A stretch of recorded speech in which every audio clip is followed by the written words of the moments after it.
Ladies and gentlemen, guys and girls, welcome to the Age of Warfare podcast.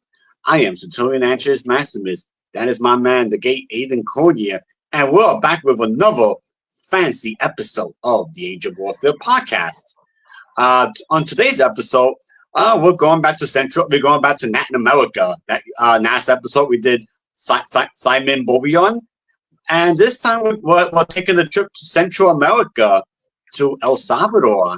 And this one, and we're gonna have a lot of fun discussing the history of El Salvador, from the Native Americans to the Spanish Conquest to independence to its tragic modern times, but with the promise of a turnaround coming in modern times. But I got a feeling this is gonna be a two-parter. So I think on this part we're just gonna discuss the history. I'm going to go with like an outline, and then we'll just discuss the Native American history and the Spanish Conquest. And the next episode, we'll get into the more modern stuff. But as always, Aiden, how are you today? I'm good. It's a nice day. The sun is shining finally. It's been a bit grim out here recently, but yeah, I'm doing well. Got things ticking over. Been keeping myself busy as well. So it's fun. And I had a really nice breakfast, so that's always a good win. That's cool, man. That's what's up. Glad that it's going well for you. For me, man, I'm finally things are starting to finally calm down on the personal side for me, man. This summer was a very busy one personally, so I'm finally getting started on my new book. And I got another book coming as well. The Bronx and Margarita's 50 Proof. That one is coming next Tuesday. And from that point on, so I'm just getting back to the writing. But man, it was a busy summer, man. This summer was a tough one for me. But things are starting to calm down. Thanksgiving, the holidays are getting ever so close. So today's episode is about El Salvador, and I want to warn you. I want to give a disclaimer. I am Puerto Rican, but I'm also part Salvadorian because of my mother. So I don't think the first part is gonna get heated. I think the second part might get a little more heated as we tread into the modern era of the country. But on today's episode, I kind of just want to give you a kind of an outline of So I want to start off with the outline of El Salvador. So basically, the TLDR is El Salvador. It was you had the Native Americans, the Mayans, the Pipil, different Native American tribes. Just like every Central American country had a Native American influence. Then then Christopher Columbus discovered America. The Spanish came in and just wreaked havoc all over El Salvador, Guatemala. You name it. Every country was taken over by the Spanish. Then El Salvador fought back with the independence movement, but then things really got complicated in the 70s and 80s when you had the threat of communism creep into El Salvador, which led to a civil war between the government and the commies, and that's why El Salvador tends to lean more right wing in modern society, and from 1992 until the late 2010s, El Salvador was kind of a country left for dead. The gangs took over. You couldn't go there without being extorted. You name it, man. And I always wanted to go to El Salvador. I could never really go because it's just too dangerous to go. I mean, everybody we don't go there because the gangs are gonna get you. And then El Salvador always voted for the right wing politicians, but they never really did anything until they had the president they have now, Nayib Bukele, which is doing a wonderful job turning the country around. But again, we're going to get into all that, I think, in 2 weeks from now, the next episode, we'll get into all the modern stuff. Today, I actually want to get into the actual history of El Salvador. Let's start from the beginning, so to say. So let me bring this up. Give me a minute. So just to give you an idea of who our ancestors really are, and then we'll later, as we get in, we'll get into why now Salvadorians tend to be more of my skin color. We'll get into all that. We'll get into all that. It's kind of a story in itself.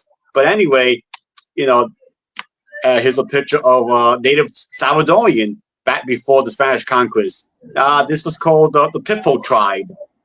That was the dominant tribe in El Salvador, the Pipil tribe.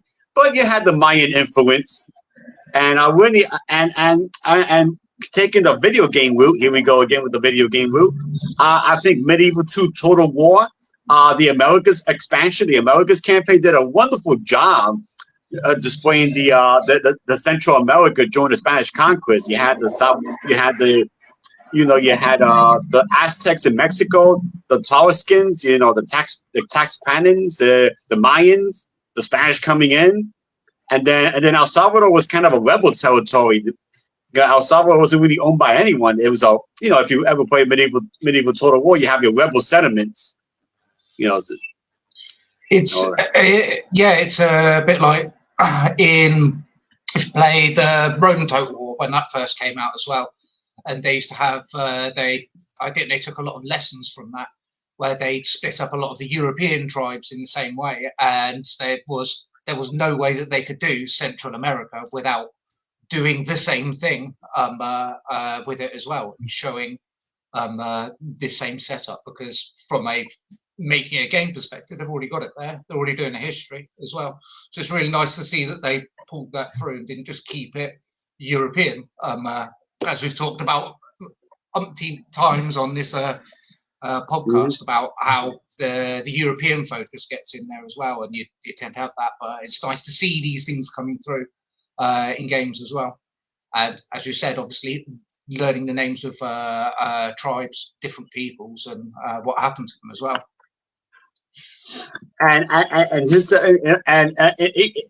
Take a little step to modern Salvadorian society. Even though not a Salvadorians are white, you have plenty of Salvadorians who are still, Native Americans. You have the proud descendants of the Pipil people.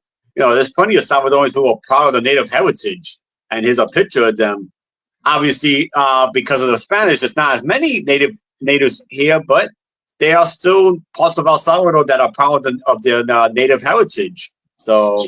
One of the things I found very interesting with it is I was just having a quick scan through sort of Wikipedia for a few bits, sort of like your generic facts and things, and it's the majority. It's over 80% of the population, and you think, oh well, that would be descended from like the groups that came in, but it's not. The population's mixed. It's just classed as a mixed population. So yeah, as you say, you've got this. Correct. You do have the groups that are still obviously the native tribes.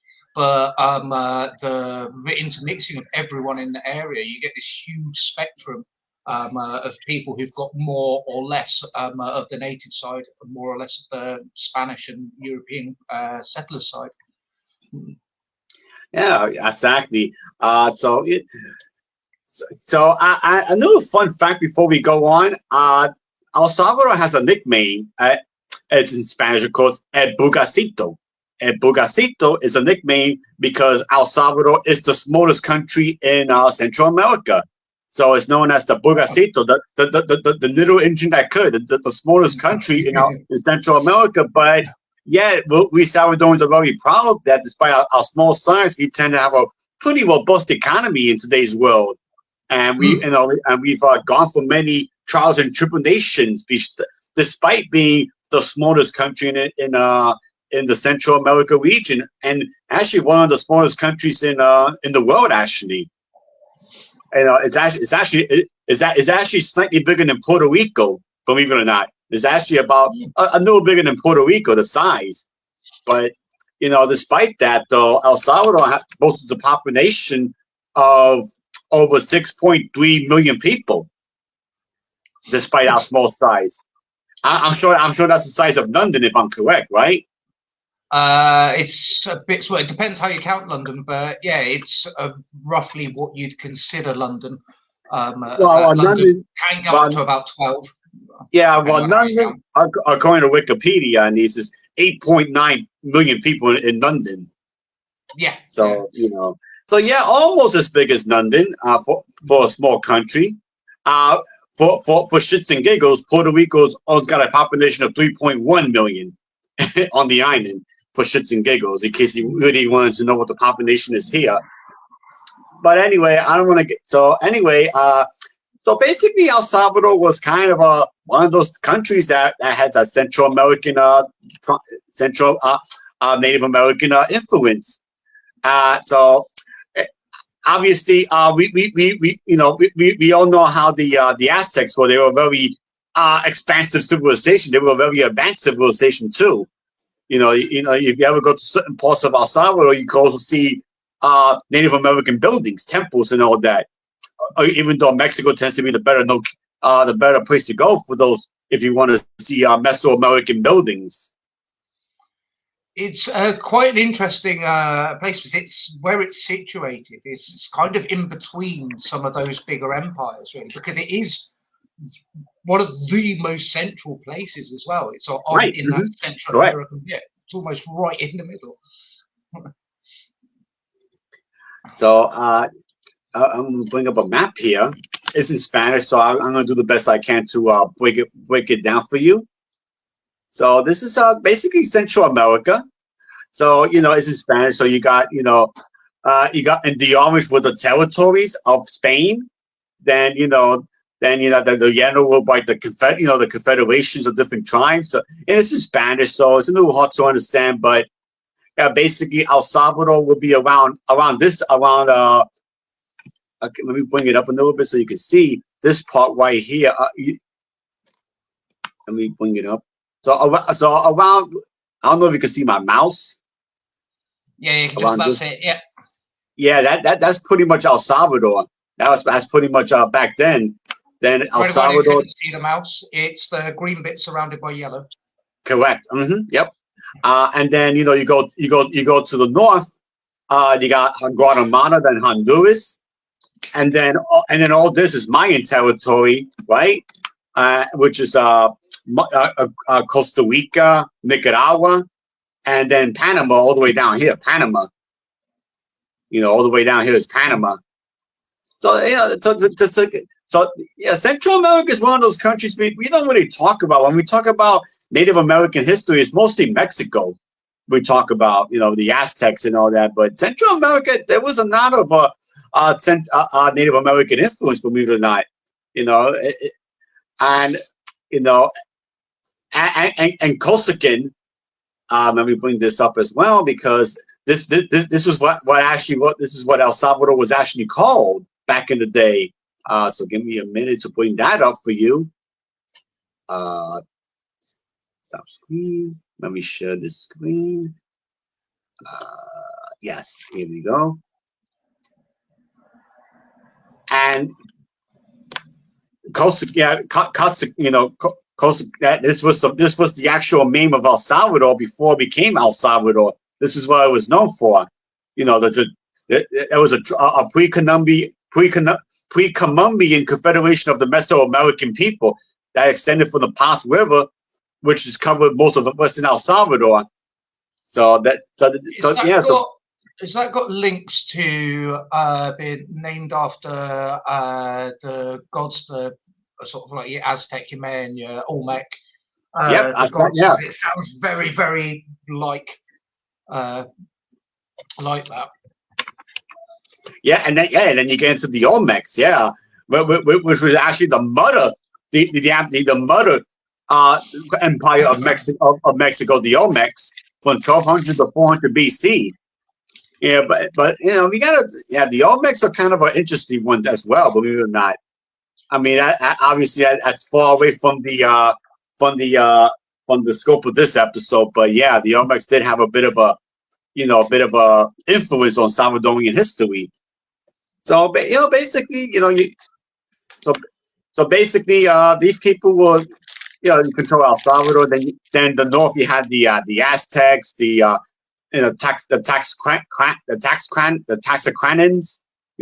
Taxicranans and Aztecs were always at war with each other. Those two tribes. I mean, to be honest though,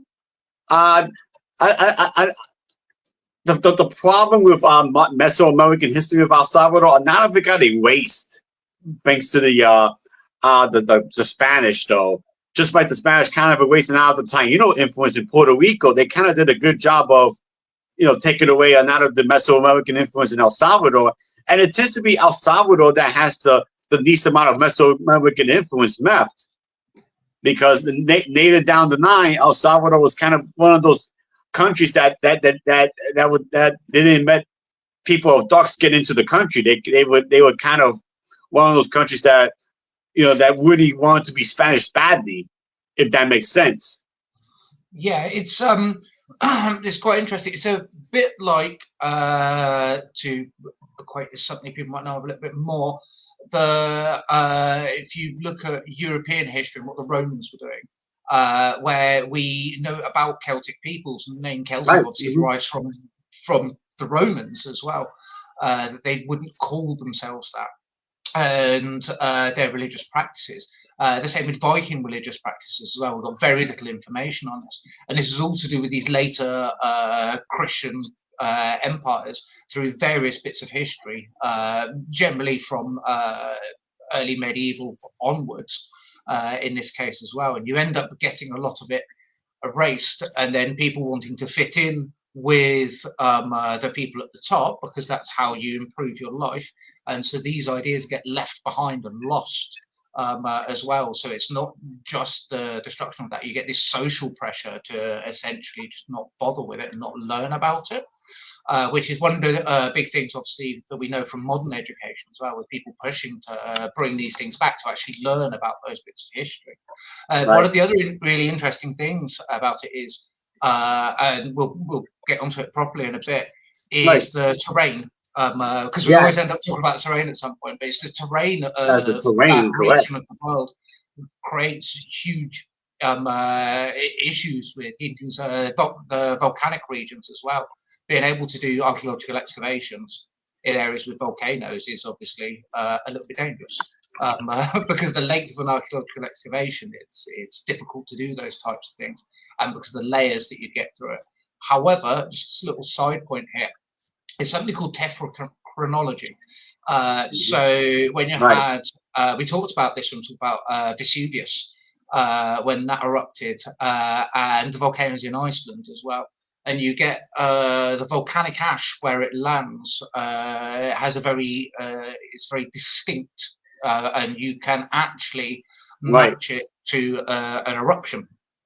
So you can find that. So one place where archaeology might move in the future in this area is actually looking at it from that tephrochronology basis of, that's an easy way to be able to find out the dating of this stuff. If you can start mapping these eruptions because of the way that you've got this volcanic ash over the region, it can lead to some really interesting bits of actually knowing, oh, this is when this group of people were here, and this is when that group of people were here, and so on and so forth. So that's a side point, obviously. Right. Now it's time to dig into the warrior society, because the Native Americans of El Salvador had quite the warrior society. The warrior society was you had to serve. It was an obligation, just like Sparta, just like Rome. You had a warrior society. So for men of about 15 to 20 years old, right? So you had to go in a pretty young age, from between 15 to 20 years old. You had to serve in the warrior in society, the army, or until they were unable to serve due to age. So the warrior's attire consisted of a breastplate, a corset, a vest, and of course you had the popular warrior paint, and they painted the faces with unique kind of abstract paint, shapes and forms, and they had the platoons. Platoons such as the Jaguars, the Eagles, the Brave Owls. It's similar to the Aztecs. In fact, I got a picture here that displays it pretty well. Here we go. This is a pretty good. This was the all the way to the right. This is the flag of the Native people. That was the flag. And over here you have the woks. You have the slingers. The popular slingers that we talked about, Carthage with their slingers and woks and all that. Then you got the bow and arrow, you got the mallet, and then you might say, "Wow, wait a minute, this looks like the Aztecs," and you will be correct. It does. There was another Aztec Mayan influence here as well. There was another cultural diffusion between different tribes. One of the interesting things you find as well is the technology of the area as well. So where you find sort of like nations that formed because they used iron, bronze, all of that. obviously it's the ore and the ability to do that. There's something in the UK, it's early on, it's called bog ore. With the iron in the soils that it comes to surface. It's not great ore, but you could make iron out of it. So it was a readily available resource, meaning that you could create things out of iron early on. Now, this region, they did have it. It was a thing that was had. But when you've got volcanoes around you as well, you end up with a lot of flint and obsidian more. And flint and obsidian is as good as steel for cutting. They make scalpels out of flint and obsidian still because of the edges that you can get on it. So what looks quite primitive in the swords, as it were, it wasn't. So you'd have the wooden bit in the middle, and then you'd have the these blades created down the edges. It's when you're against metal, it then becomes a bit of an issue. But if you've got less metals in society, you're not going to be wearing that as armor, so you don't have to worry about it as armor. So it's just it's as good as you need, so you don't have that impetus if it's a smaller resource. This goes back to the whole gold thing, where there was loads of gold, so it wasn't that important. Yes, other things were important because they were rarer as well. The basic economic standards that we look at. So it's not that they were primitive in that sense, which is how they were originally seen, because it's like, oh, we got rid of this. Thousands of years ago, moved to it. They didn't need to because they didn't have that resource as much, so there was no need for them to do that. It served the purpose. Right. They made the best of what they had, but they had some really good resources. I mean, like I said, going back to Medieval 2 Total War. If you ever played Medieval 2 Total War, the vanilla game, there's resources in the Americas campaign that you don't normally see, like tobacco. There was an amount of tobacco in El Salvador. But really Central America, but El Salvador is part of that. Tobacco, and this one thing you might not have thought of: chocolate. Chocolate, yeah. And chocolate is not an old world thing. Chocolate is actually new world. It's the use of chocolate. There was actually a worry for a while because of climate change in the region, because it actually grows in a very, very small region as well. And we all tend to get our chocolate from the same places as well. That's why chocolate went really expensive a little while back. Well, it's quite a few years now, but like having chocolate. Imagine that being sort of a medieval peasant being able to have chocolate. Like that'd be amazing. Yes, and also, of course, El Salvador had an out of gold. Of course, yep. That was probably the biggest resource, and probably one of the biggest reasons why Spain went to the New World for gold, obviously. And obsidian. Obsidian was actually a big resource in that part of the region as well. Obsidian. That's how they made some of the weapons. Obsidian. And that's also you know about this from the very early bits of the Mediterranean as well. Obsidian comes up. Obsidian daggers were a common thing as well, because obsidian looks absolutely beautiful. Yes, it looks nice as well as being functional and practical as well. In fact, let me show you real quick for the people what obsidian looks like.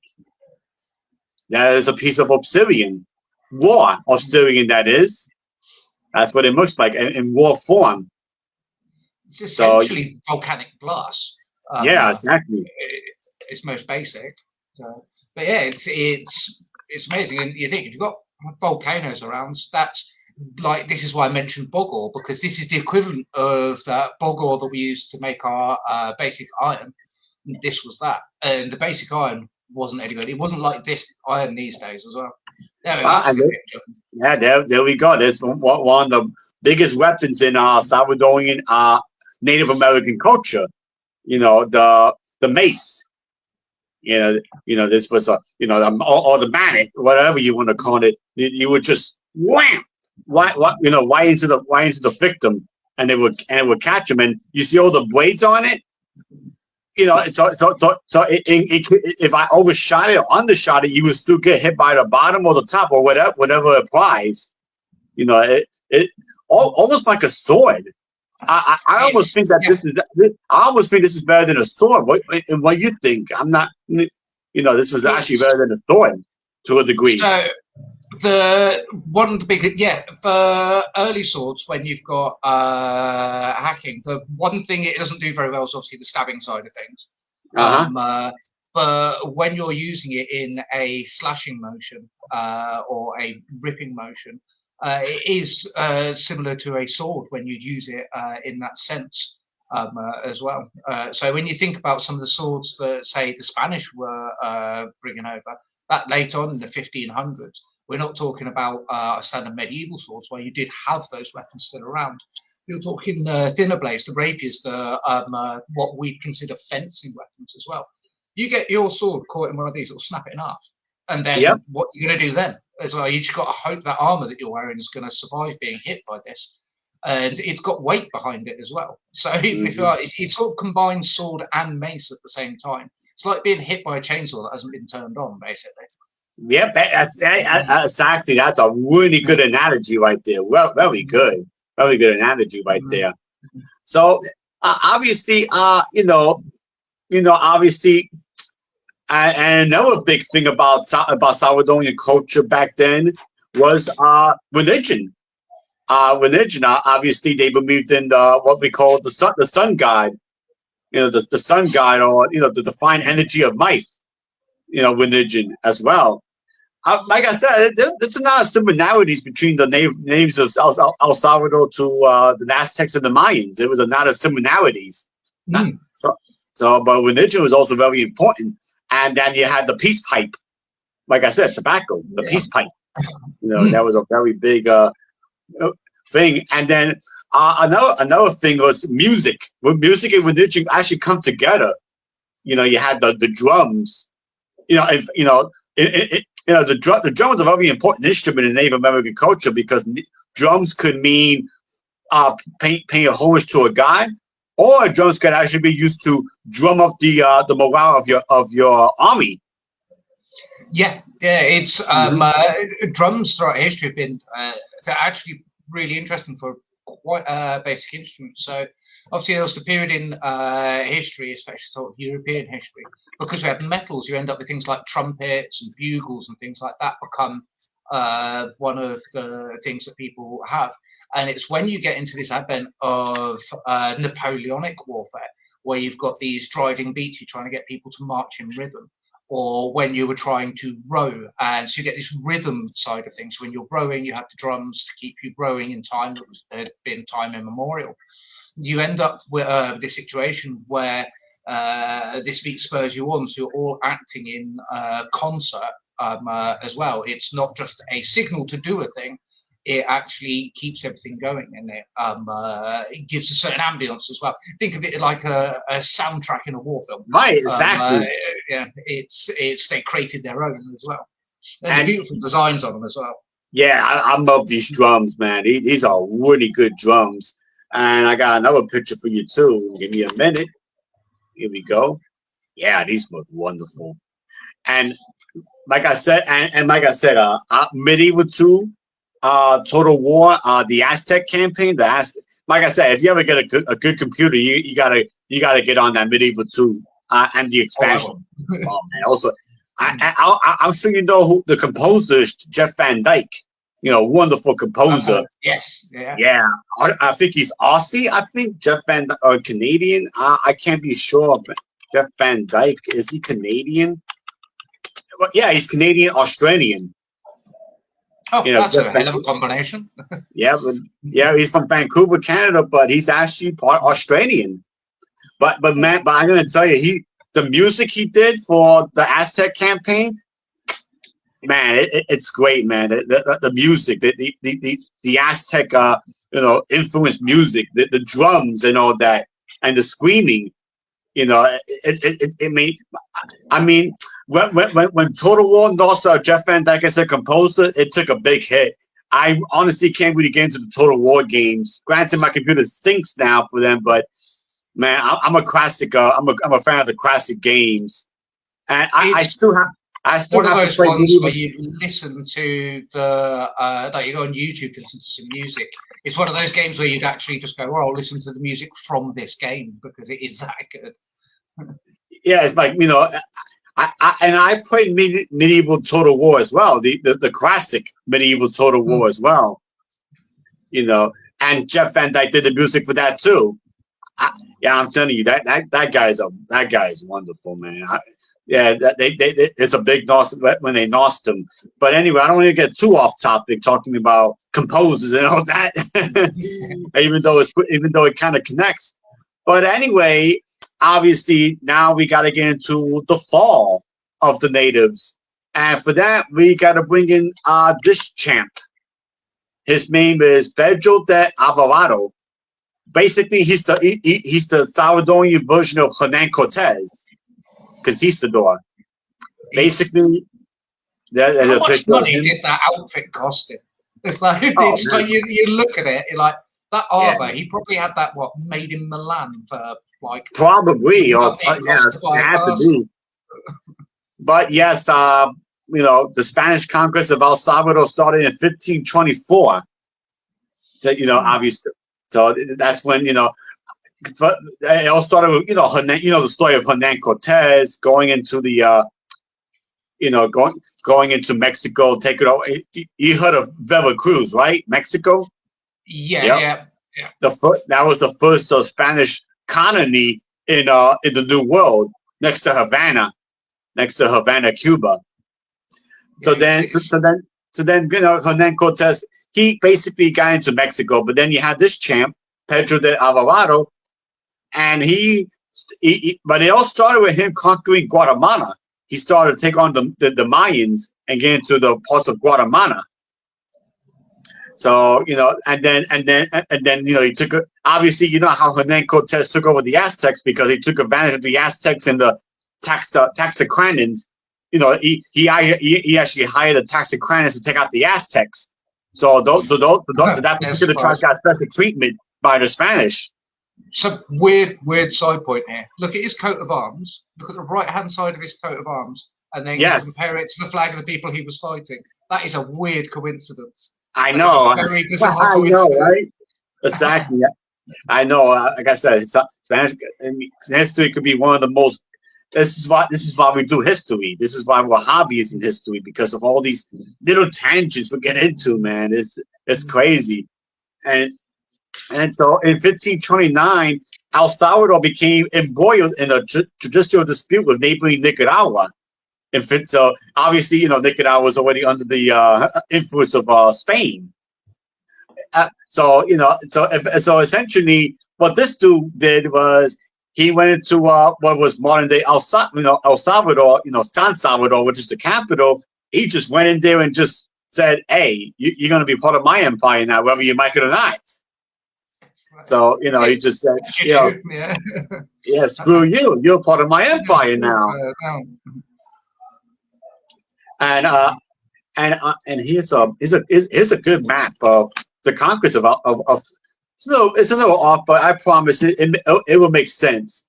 So 1492, Spain goes to Hispaniola. 1508, Puerto Rico. We became. Then in 1513, they goes to Florida. Florida. Don't forget about Florida. Ponce de Leon and Florida, the fountain of youth. He went to Puerto Rico, and then he went to Spain. Then went to Florida.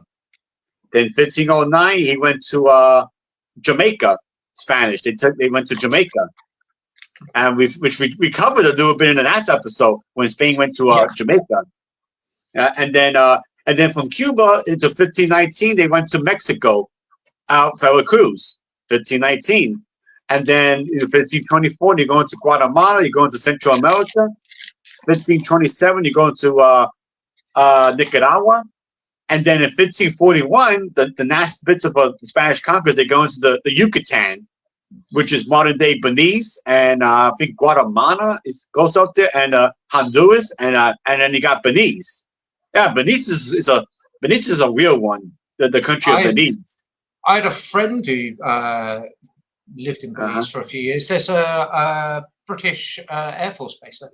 As well. It's British. It's one of those weird bits that we've got in the New World, because realistically, we had a load of the islands, but we didn't after North America. We didn't really have anything like south of, well, Florida technically we Yeah, had, but really anything south of it, what is it, now it's, the US. it's one of those weird ones because most of Central America is all Spanish, but this is that singular English speaking country. Mm. It reminds me of Guyana. It reminds me of Guyana. Yeah. It's the only English speaking country in South America, Guyana. Mm. We It's have one of these those. little places. What's interesting about those places is it's the way that we expanded our empire. We wanted places that were ports that were important. So you think about it, if you have places like Belize, if you look at sort of where Jamaica is, and then you look at Yeah. where Guatemala is, that's a nice stopping off point. And they're all nice and even distances between each other, which is about how far you'd go maximum for the amount Hmm. of stores that you'd carry. So we were just picking up ports all along. It's why we own Gibraltar. That's the only reason we asked for Gibraltar, so that we had a port before we went into the Mediterranean. Right. And it's how we went, which is that bizarre thing. We didn't go and capture the inner land, but there was a point we could have done as well. The collapse of the Spanish, Right. as well. We could have got heavily involved in that, and obviously, as we talked about with Simon Bolivar, we were kind of involved in it. In a sort of, we're going to keep hands off, we're going to trade with you.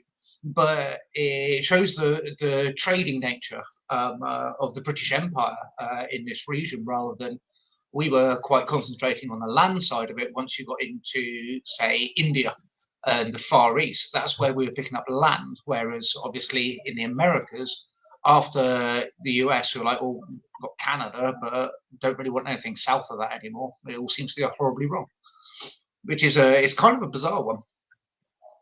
Yeah, exactly. So obviously, here's a fun fact that you might have known, but you might not have known. But for the people watching, the conquistadors, they were not hired; they were volunteers. The conquistadors were volunteers. In other words, they did it because they wanted to. The majority of them did not get a fixed salary. Contrary to popular belief, they weren't paid a fixed salary. Instead, they got a portion of the spoils of victory in the form of precious metals, land grants, and the provision of native labor. And this is actually a big part of the Spanish campaign in medieval to total war in the Americas campaign. Because the problem with Spain is they got a powerful army, but their numbers are very low. While the assets can recruit hundreds of men at a time, Spain can only recruit 25 to 50 men at a time. So you have to hire natives as mercenaries to build up your numbers. So it's possible one of the interesting comparisons to this is if you look at the Vikings coming across for looking for new resources, and then they'd come across a Viking, and it was a verb to start off with. And you'd come across, you'd trade for resources, but then you'd sack settlements, and then came obviously the Viking invasion, looking for land, looking for slaves, looking for resources. And again, they weren't paid. They were, if you come with me, you will get a portion of the spoils. So this is what they were doing. It's actually really early medieval comparisons to it with what the Vikings were doing in Northern Europe during that period as well. And it was, again, these small amounts of people, because there's only so many people you can get on a ship, especially for a long journey, because the amount of resources you need, which is why the island chain, if you go to the middle of the Atlantic, there's 3 hops across the islands that you can do, but you've got to know where they are, obviously. And I think the British own like all of them. But you do that to be able to get across there. But you can't take these large amounts of troops, as we talked about in our last episode as well. It's all very well bringing over your European troops, but at this time as well, disease. Disease didn't just destroy the natives. Disease would destroy the people going there. So you want these hardy individuals who would risk everything to be able to go there. And when they got there, they wanted stuff because that was how they were getting paid. So you're not having people told to do this. You're having people who wanted to do this. There are a group of people that are quite happy to go and do that thing. So, so to continue on, basically, my guy was saying in the campaign, So it's possible that you have an army of 500, men in steel, right? But the Aztecs have an army of about 1,300 men, and they could just swallow you up in numbers. And this is why hiring and this is exactly how it worked in actual history. The Spanish had to hire mercenaries, pay off tribes that hated that the tribe they were taking over. They had to pay neighboring tribes so they can join the army, so they can catch up to the numbers. It's crazy. I mean, listen, man. Like I said, the Total War games in the early to mid 2000s were. It was so accurate, man. It was so. It was a great time to be a strategy player back in those times. So many good games. So many good games. Yeah, man. Wow. And this is when the other thing that's interesting about this when you look at where people went. So obviously going to the Yucatan later, but they go into Mexico has to go around the Yucatan Peninsula. The Yucatan Peninsula, as you can see by the map, it's forested, but it's flat and doesn't really have rivers, so it's generally an okay land, and they kind of knew where the people were from that sense. They were going on, all right, where's the goal? Where are these people that we can talk to? Where are these lands that we can conquer and do this exploring as well, which fits into, as we were saying, about these people who came across, and that was what they were doing. They weren't just going there to go, oh, here's a bit of land, that'll be fine, we'll set up a colony. But it's actually, they're going to places specifically because they know they need to do, as Angel's been saying, they can't defeat these armies on their own. They need to be working with one against another one. So what we're seeing here is kind of an interesting little nugget, because the Spanish discovery was first founded on they discovered El Salvador in 1522. So what happened to El Salvador in reality? It fell in a frontier region between rival conquests north southward from Mexico under the command of Hernan Cortez. So Cortez did eventually have influence in El Salvador. So he sent his army, right? And then you had another army coming from the north, coming from his lieutenant Pedro de Alvarado, the guy the chap that you saw in the picture before. And then you had another army coming northward from Panama. So it basically El Salvador was attacked by three different armies. And so this is one of the other things that with that earlier bit that we were talking about, where they were on the fringes of like the Mayan Empire and the Aztec Empire and things. They were on this edge bit as well. So this is just history repeating itself for them, of being on the edge of these conquests and being hit, and then this happens. You end up getting hit by three different people at basically the same time. So basically, what this chap is Pedro Arias de Anivia. He was actually the founder of Panama. This guy is actually the guy who founded Panama, but yet he marched his army into El Salvador. So in case you wanted to know who the third army was, you had Hernan Cortez, you had Pedro de Alvarado, like I said, the chap that you saw before. Then you had this chap with his army. So it's kind of crazy. So basically, El Salvador was kind of in a situation of a no-win situation. You've got one of the interesting things is it's on the western coast. So a lot of the places that we often talk about, especially from the European expansion, especially Spanish expansion into the New World, is they hit this eastern coast and they slowly go inland. And then obviously you've got the mountain range, which basically starts in Alaska, comes down Rockies, goes all the way down through Central America, goes down, and then you've got the Andes in Peru. It's very similar the way that tectonic plates work. You've got this going through. It's getting from one side of that to the other side of that as well. Anyone who knows about American history know about the great push westwards, the mountain regions as well. That's a big part later on. That's obviously, I'm mentioning that because it's more documented, but you've still got to get over these areas, and there's no way that these Spanish could get across these mountains by themselves. I mean, theoretically they could, but you'd have to have a lot more attempts. you'd look for a local guide as well. It's like you need to know where the mountain passes are to get through what's quite a treacherous region as well. And it's why you end up with this middle bit where the North and South of America is quite divided, even though there's this big chunk of land in the middle as well, because it's not easy terrain to navigate. So it just shows, even from that angle, that there's clearly they're working with people in the local area. So, so jumping ahead so basically in 1525 they fell to the Spanish Empire. So from 1525 to 1821, El Salvador was part of the Spanish Empire, the colonial Spain. So then so eventually Central America was kind of put together into one, big empire. So then in 1579, the province of San Salvador became the great mayor's office. And in 1786, it became another territory. And then in 1821, it became a province with a provincial council. And this is where it gets interesting, because around 1821, it's when the Spanish revolt started to happen. And then we introduce another character called Napoleon. Napoleon actually had an influence in Salvadorian history, maybe not directly, indirectly, because Napoleon's occupation of Spain led to the outbreak of revolts. Don't forget, Napoleon actually invaded Spain.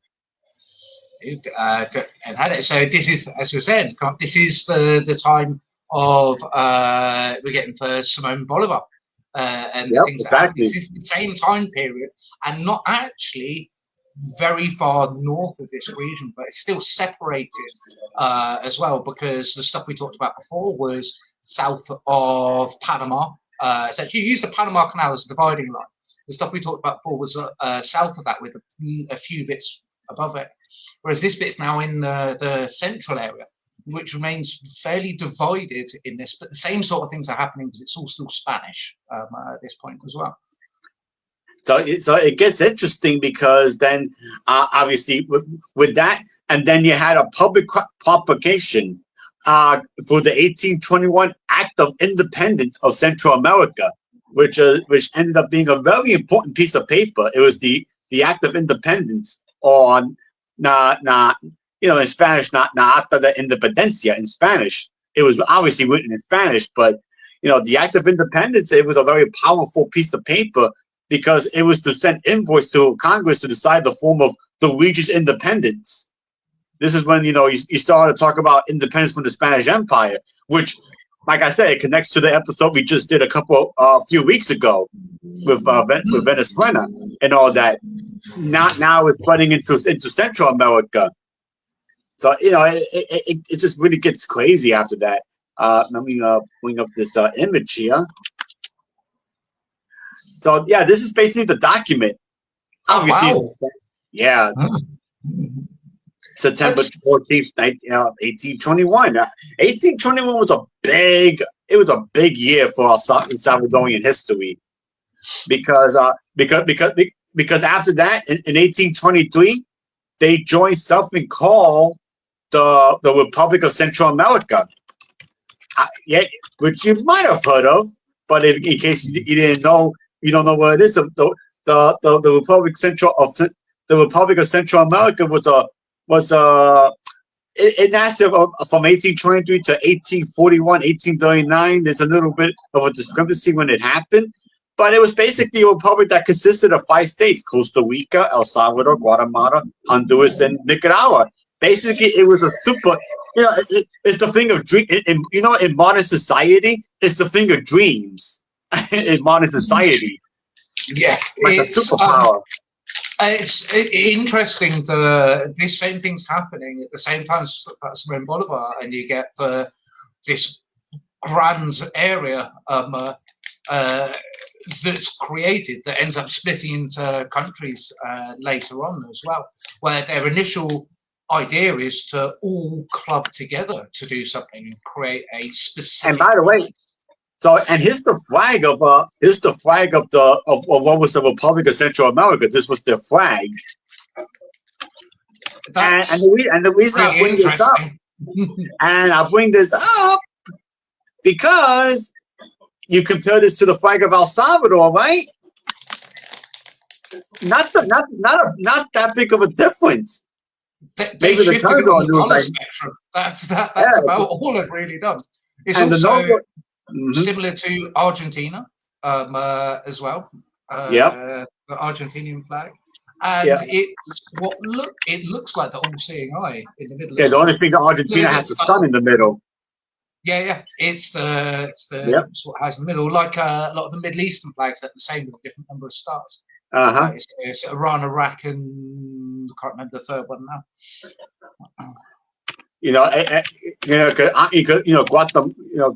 Because Guatemala has a similar color scheme, but the flag of Guatemala is different. Let me show you the flag of Guatemala. It has the same color scheme, only that is a little different. This is the flag of Guatemala. Yeah. So you still got the pale blue with the white in the center. I do wonder if this is to do. I pointed out earlier. So you've got the darker part actually goes back to that older flag before the Spanish, whereas the lighter part is more similar to the guy who was central in taking over for the Spanish as well. But also he had the blue and white, so that connection is interesting. Now I want to point your attention to the middle of the Guatemalan flag. It says Nibidan, 15 de septiembre de 1821. That means independence. We got liberated on the 15th of September of 1821. That was the liberation day of Guatemala. So so in case you don't know what the middle actually means, you have the two guns, the two swords. That's a sign of when they got independence, or at least it was liberated from the Spanish Empire. So sometimes you get an idea of based on the flag. So just a simple flag can give you a lot of information about a country. It's quite amazing, really, when you see flags, and then you look at the groupings and the empires that came from, and then you look back into history and see all these influences coming through as well. And here's the map of what was the United Provinces of Central America. But you notice something, and because here's something me and my mother talk about or not. What do we consider Central America? We consider, you consider these countries Central America, but this one country missing, Panama. Because some people say Panama is not really part of Central America. It's actually part of the Caribbean. It's more of a Caribbean country, but is it part of? But Panama is not part of South America either. So but then now people don't accept Panama as part of Central America. It's more of a Caribbean nation. And I wonder if that is the throwback to this. Yeah, that's really interesting. Yeah. Go ahead. It's really interesting how we've got this ideas of these divisions between places of what we would call a place and what we don't call a place. And how a place is sort of like it's part of it, but it's not part of it for strange reasons. So, for example, when everyone talks about, say, the UK or the British Isles, because it's the geographical term, people talk about the Isle of Man if they're talking about TT races and that. But the Isle of Man goes back to sort of some Celtic and Viking roots as well. And so you get these divisions. There's actually divisions in the UK that still go all the way back to Wessex, Mercia, East Anglia. We still use the names. Right, exactly. And Danelaw. And I wonder if we've got the same thing happening in a different place where we've got these different regions and we were all one at some point. So this is where you get this strange division that no one consciously thinks about where it's from, but there's actually something in history that points towards it.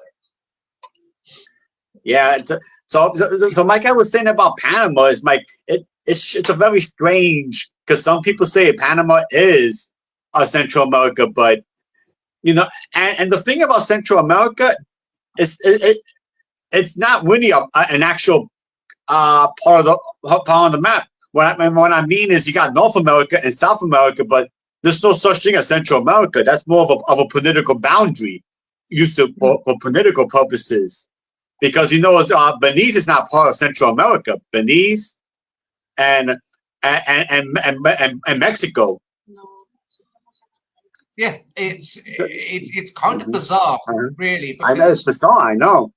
You'd consider it if you do it geographically. I know it's still relatively arbitrary, but I got it off at the bottom of. But what is an arbitrary? Yeah, true. I cut it off at the bottom of Panama because that's quite a nice, easy. Panama stops when it suddenly goes wider. Right, cool. That's a nice, easy stop.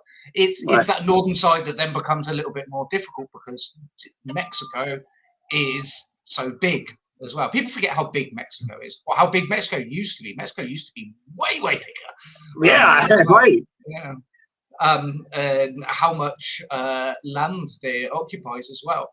But realistically, it's like Russia's another good example of this, where there's a dividing line between European Russia and Asian Russia, and it's down. I can't remember which river it is. This is a specific river.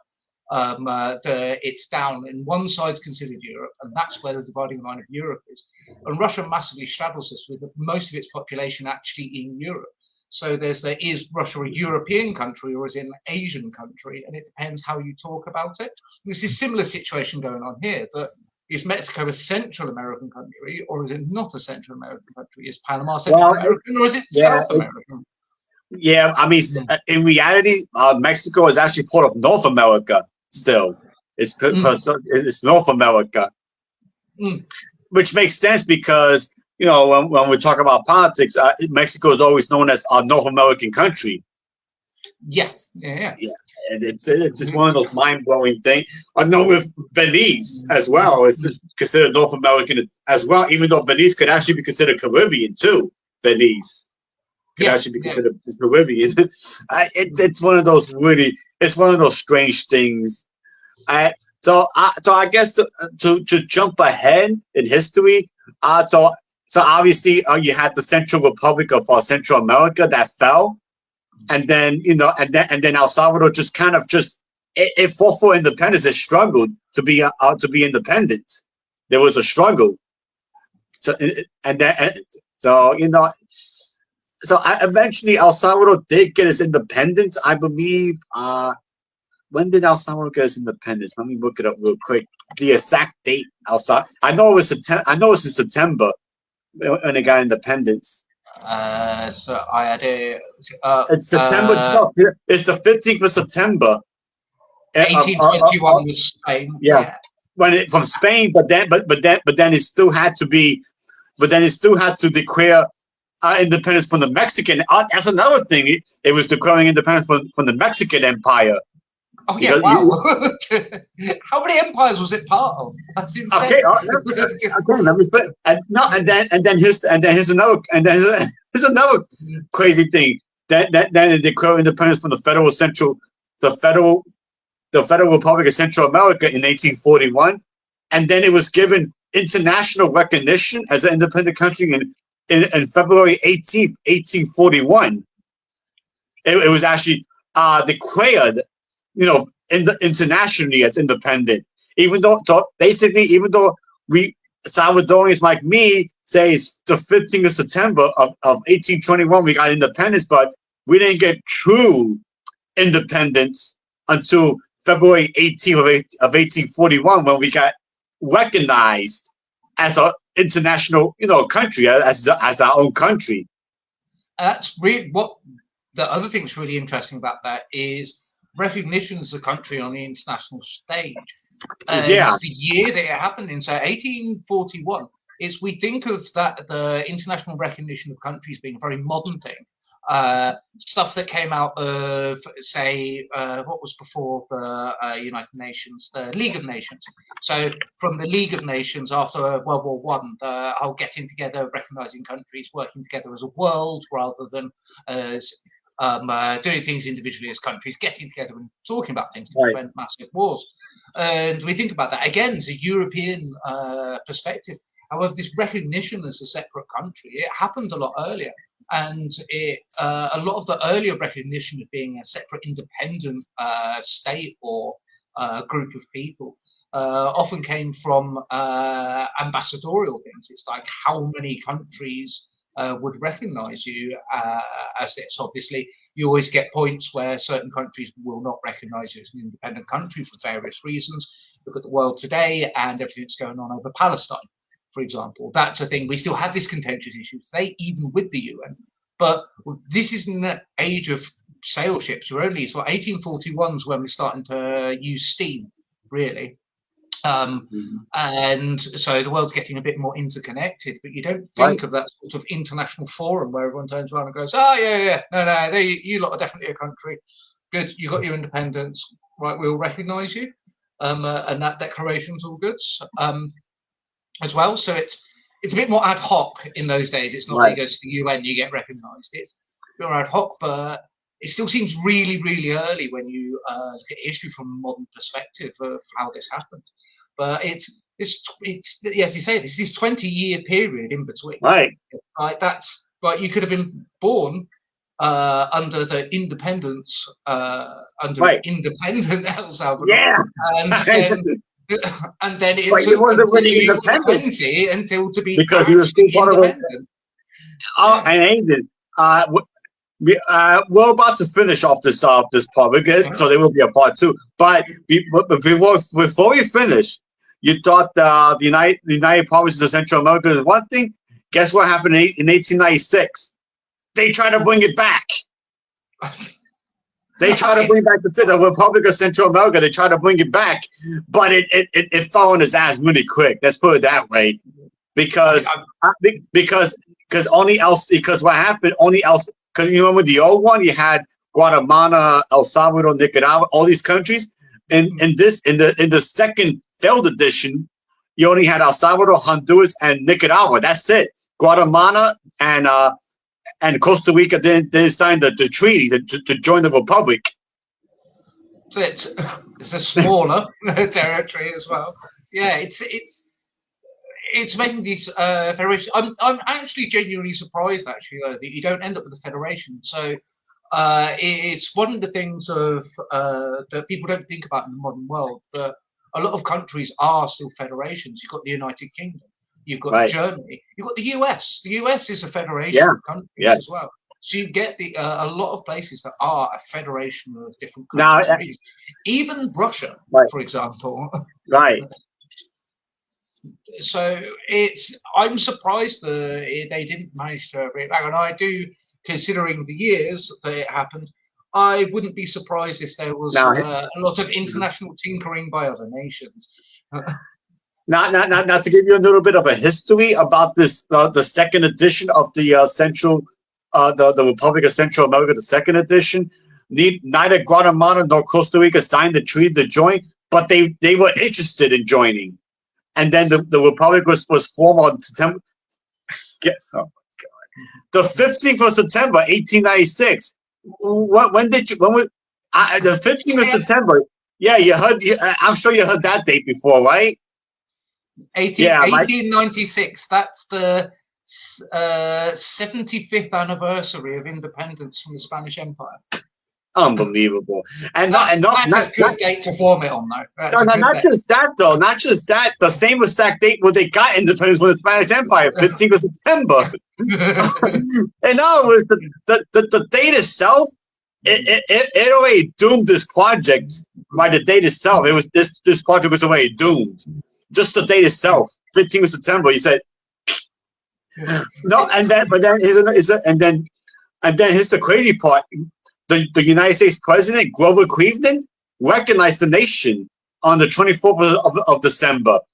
So yes, even Grover Cleveland, the U.S. President back then, recognized the nation. So he actually declared it a nation. I wonder if that was major politicking, because that was where the time when there was a lot of war between the US and Mexico.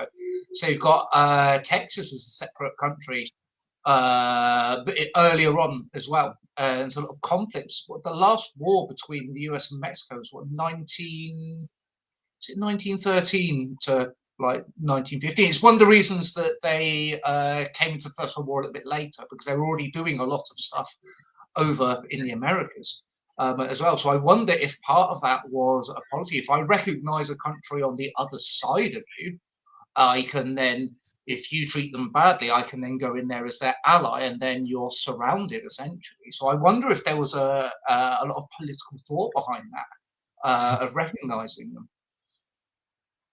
Now, so now, I wanted to finish off that part of history, fix that loose end, because obviously back then you didn't have presidents; you had what they called the head of states. So the head of state back then was a man called Rafael Antonio Gutierrez. So he liked the idea, but on November 13th, 1898, Gutierrez was overthrown by General Tomas Regnado, a federal member of the Revolution, which they had a revolution back then. Go figure. And then Tomas declared that El Salvador will no longer be a member of the Union because he believed that the interests of El Salvador will suffer. So here we go, a populist. There we go, another populist saying, "No, we're going to get out of this union because our interests are going to suffer." So the Executive Federal Council attempted to a compromise with Tomas by offering El Salvador greater autonomy, but he said no. I just want us to be our own country. That's it. So then, and on November 29th, November 1898, the nation was dissolved. So that lasted long. That lasted long, right? Yeah. But Aiden, like I said, the 15th of September, that was already a doomsday. That was already a bad day because they declared independence. So what makes you think you want to be part of another empire? You understand what I'm getting at? What makes you think you want to be? It's one of those decisions of, oh, this is a really important date in our history. So after we declared independence, we did this. How about we do this again on this day? It's like, we know, and we remember why it fell because it was only 35 years beforehand.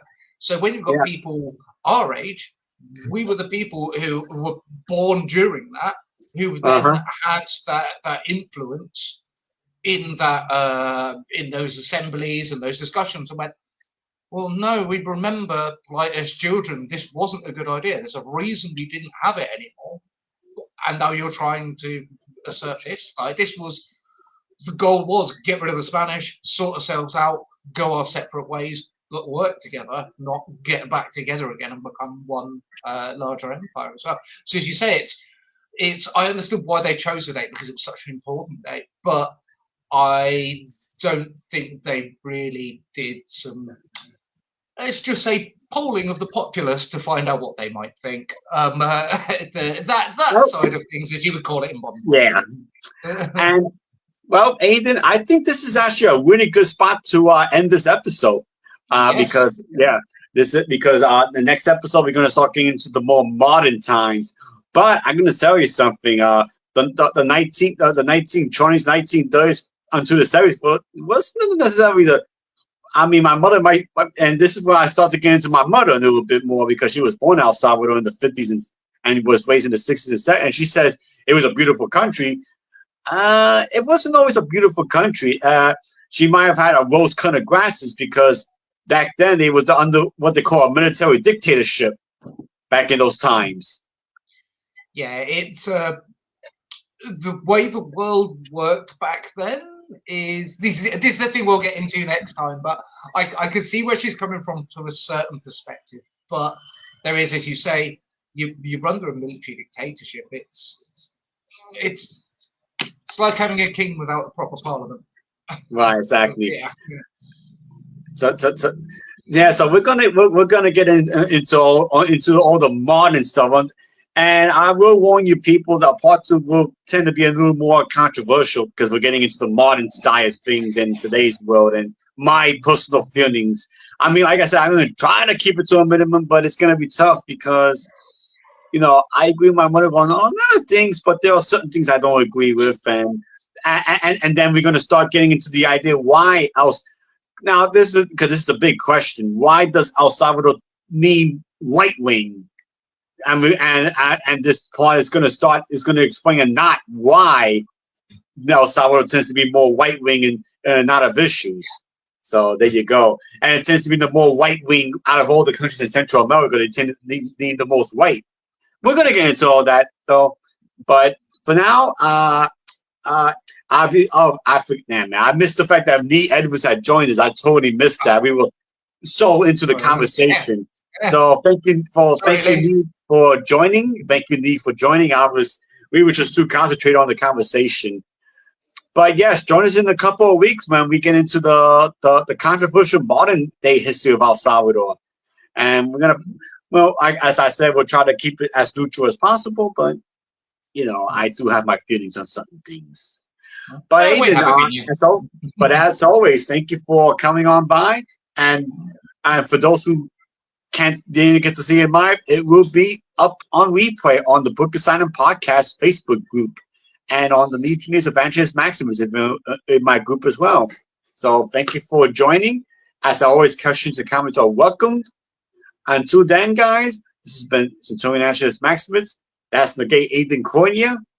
And I'd like to say, enjoy the rest of your weekend. Take care, guys. Good night.